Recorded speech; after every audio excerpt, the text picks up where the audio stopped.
నమస్తే, welcome to whistle. నేను మీ స్వాతి.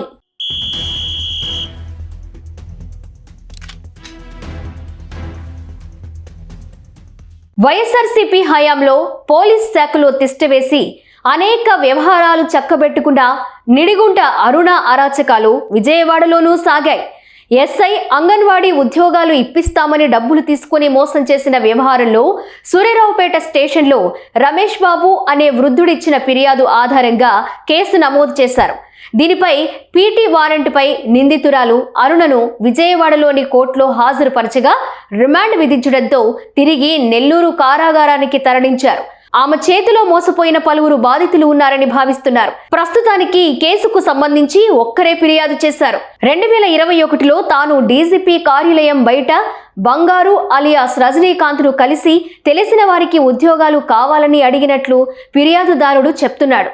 బంగారు అనే వ్యక్తి పోలీసు శాఖలో ఉద్యోగ లేక అప్పట్లో డీజీపీ కార్యాలయంలో అరుణ ఏర్పాటు చేసుకున్న వ్యక్త అనేది బయటకు రాలేదు. ఈ కేసుపై పోలీసులు గోప్యత పాటిస్తున్నారు. అరుణను కస్టడీకి తీసుకుని మరిన్ని వివరాలు రాబట్టే యోచనలో ఉన్నారు. ప్రస్తుతం అరుణ నెల్లూరు కేంద్ర కారాగారంలో జ్యుడిషియల్ రిమాండ్లో ఉన్నారు. అయినా ఆమె వ్యవహార శైలి ఏమాత్రం మారలేదు.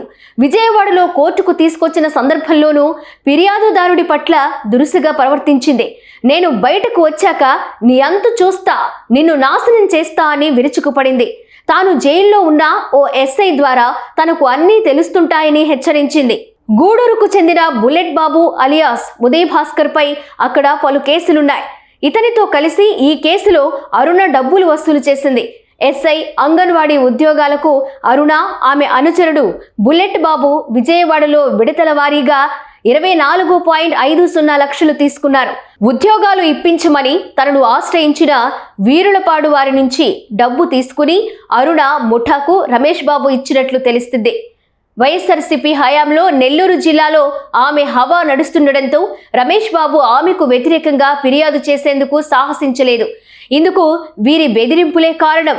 2 ఏళ్ల క్రిందట డబ్బులు వెనక్కి ఇవ్వమని అడగడంతో నెల్లూరు పిలిపించి వృద్ధుడిని తీవ్రంగా బెదిరించి పంపారు. ఇటీవల అరుణ అరెస్ట్ తర్వాత నెల్లూరు పోలీసులతో కూడిన ప్రత్యేక దర్యాప్తు బృందాన్ని ఫిర్యాదుదారుడు రమేష్ బాబు కలిశారు. వారి సూచన మేరకు విజయవాడలో ఫిర్యాదు చేశారు.